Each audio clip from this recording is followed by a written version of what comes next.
Good morning, everybody. I'm Don Stewart, and welcome to another edition of Breaking News. Today is Thursday. It is the 6th day of February, 2025. And like yesterday, we're coming at you very early in the morning. It's about 3:30 a.m. here on the Pacific Coast. As we're looking at the situation of what's taking place in the Middle East, specifically with respect to Gaza, Donald Trump's proposal that the Gazans move out, that they level the city and build something wonderfully new. And as we mentioned yesterday, it just didn't seem to make any sense what he was proposing with Americans, American money, American troops, this and that. And we knew the whole world would be against something like that. Well, as my wife mentioned to me as she pulled me aside after I did the program yesterday, she said, just wait. This is Donald Trump. This is the art of the deal. Wait to see what he's proposing. And now, as we find further explanation of his plans for Gaza, again, the pushback is huge. However, as of yet, and here's the key, no one else has come up with anything better. And this is exactly why he's doing this. Here's my proposal. Here's something going to be wonderful for the people of Israel, for the people of Gaza, for the Middle East. You got something better? Let's see it. So this is absolutely brilliant. Something must be done to these 2 million people under unlivable conditions. He's made the first move. Let's see where it goes from here. And let's summarize it now in 5 headlines. I think this will make it very clear what's going on. And you can see the brilliance of the move here. And we don't know what's going to happen, but it's going to be very, very interesting. All right, headline number one, the White House. U.S. involvement in rebuilding effort does not mean commitment of troops or taxpayers' dollars to Gaza. Now, this is huge. This is a Breitbart story, and this is the first thing that we must get across. The White House made it clear yesterday on Wednesday that U.S. involvement in rebuilding Gaza does not mean a commitment to sending troops there or using tax dollars to fund the effort. Now, that's what we thought initially it was going to be. They said, no, this is not what it means. White House Press Secretary Karoline Leavitt fielded a question from an NBC News senior White House correspondent, Garrett Haake, early in the briefing after Donald Trump said Tuesday that the United States would take over the Gaza Strip. Trump also said his vision included moving Gazans to nearby Arab nations, which Leavitt said Wednesday would be temporary. Haake suggested Trump's vision could entail boots on the ground and nation building. And here's what she said. I would reject the premise of your question that the force of the United States would be entangled in conflicts abroad. The president has not committed to putting boots on the ground in Gaza. He has also said the United States is not going to pay for the rebuilding of Gaza. She added that the administration would work with Middle East allies to reconstruct this region. She also emphasized that while it may be an out of the box idea, the American people elected Trump because he thinks outside of the box. And she went on to say, let me just take a step back here because this is an out of the box idea. That's who President Trump is, she said. That's why the American people elected him, and his goal is lasting peace in the Middle East for all people in the region. Leavitt added that the American involvement means the president will use his deal-making prowess to strike a deal with our partners in the region. Responding to a follow-up question, she noted that the president has spoken to leaders in the region about his expectation that particularly Egypt and Jordan will accept Palestinian refugees temporarily so we can rebuild their home. He's been mulling over this plan for a while, ever since seeing the images of rubble-ridden Gaza from Special Envoy to the Middle East Steve Witkoff's visit to the region last month, according to Leavitt. Now, as more specific details begin to emerge, it seems Trump is clear it's clear that Trump is serious about going through with this plan. While this is merely his art of the deal to get others to come up with something better, remains to be seen. In other words, here's a solution that fits all the needs. If you have something better, let's hear it. So what he's doing is putting the ball in their court. Again, absolutely brilliant. Now, headline number two, U.S. officials are uniting behind Trump's plan for Gaza relocation rebuilding. This is from Joel Rosenberg's All Israel News staff. Others are calling attention to dangerous conditions and the need for a better life for the Palestinians. Following U.S. President Donald Trump's shocking announcement on Tuesday evening that America could take over the day after efforts in Gaza, relocating residents, renovating and rebuilding destroyed buildings, creating the Riviera of the Middle East, several administration officials and Republican congressional leaders have united behind the president's suggestion. While Trump proposed relocating most of Gaza's population, a suggestion swiftly criticized by some analysts and politicians as ethnic cleansing, his special envoy to the Middle East, Steve Witkoff, questioned the notion that Gaza residents must be forced to remain in the destroyed enclave. Peace in the region means a better life for the Palestinians. A better life is not necessarily tied to physical space that you are in today, he told us in a Fox News interview. A better life is about a better opportunity, better financial conditions, better aspirations for you and your family. That doesn't occur because you get to pitch a tent in the Gaza Strip and you're surrounded by 30,000 munitions that could go off at any moment, Witkoff argued. The president is saying, let's make it better for these people. Let's give them more hope. Let them make their choice. And I think he's right, Witkoff continued. Trump's national security advisor, Mike Waltz, raised a similar point about the extensive destruction and risk due to unexploded ordnance in Gaza prior to the joint Trump-Netanyahu press conference. He said President Trump is looking at this from a humanitarian standpoint.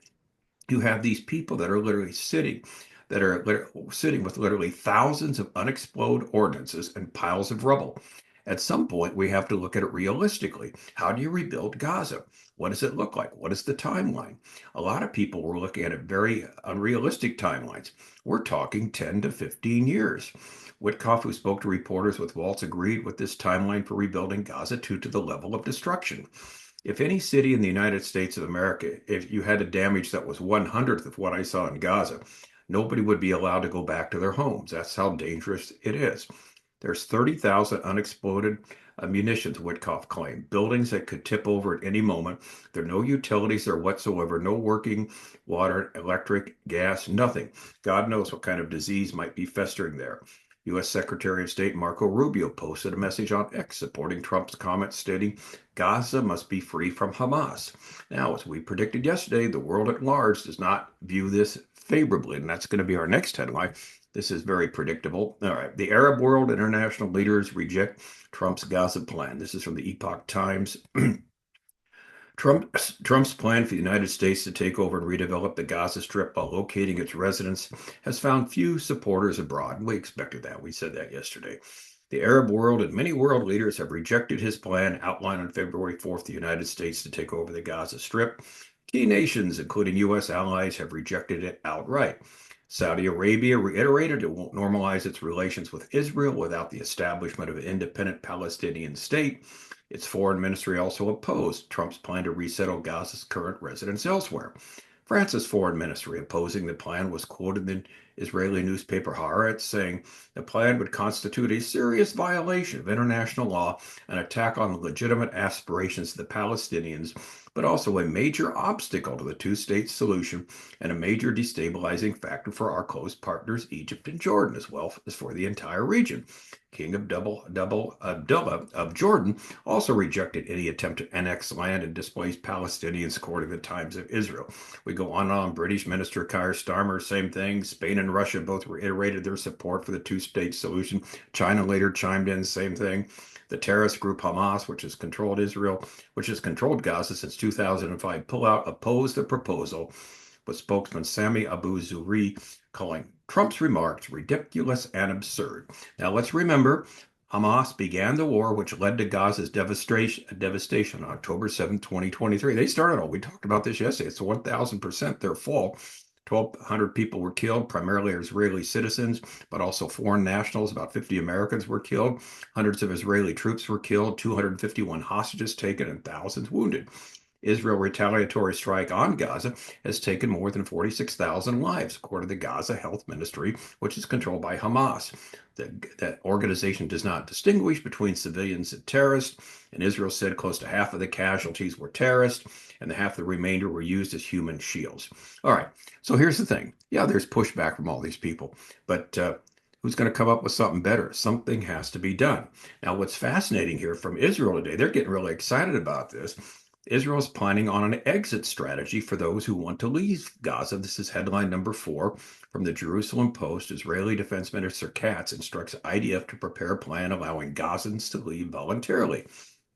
The plan will include exit options through land crossings, as well as special arrangements for departure by sea and air, Katz said. He instructed the IDF today, Thursday, to prepare a plan for allowing Gazans wishing to leave Gaza Strip voluntarily. And he said this will include these exit options. He welcomed President Trump's plan to relocate Gazans presented on Tuesday, the plan he presented on Tuesday, following his meeting with Prime Minister Netanyahu. In other words, Israel's on board with this. They like this idea because it's going to solve, like we said yesterday, many problems, many immediate problems, and that is, of course, the problem with Hamas. If no one's there in Gaza, there's no Hamas to rule it. There's no, worry about basically getting destroyed or at least getting bombarded all the time like we had in the past, or Hamas rising up and coming and attacking again. Now, I love headline number 5. This is from the New York Post. Yeah, John Podhoretz. I love it. It says Trump dares a world struck in failure with a bold Gaza plan. Donald Trump did the most dramatic presidential press conference of my adult lifetime by announcing his plan for Gaza. As my sister Ruthie Bloom put it on X, to all those who've been screaming for 16 months about the day after, take that. You want a way forward for the area that has been decimated as a result of the terrorist war launched against an unsuspecting Israel on October 7th, 2023, a war Israel neither sought nor planned for nor expected to have to fight. You want to cry bitter tears over the uninhabitability of Gaza as a result of the consequences of war that is entirely the moral, logistical, and geopolitical responsibility of the terrorist organization Hamas and its sponsor in Iran. Dry up your tears, says Donald Trump. Here's the plan. Gazans will have to go elsewhere for a while. Gaza will be cleared. It's a demolition state. Unexploded ordnance will have to be dealt with. Many existing structures have to be torn down. It's an area the size of Chicago, so it's quite the job. Following the demo will come the rebuilding. All of this, Trump says, will be paid for by the very wealthy countries in the region, which will also be responsible for housing the displaced Gazans in 1, 2, 4, 7, maybe even 12 comfortable sites. Gaza will be turned into the Riviera of the Middle East. At that point, the people once resident of Gaza can return if they want to. Otherwise, it'll become an international city for the world people. I love it.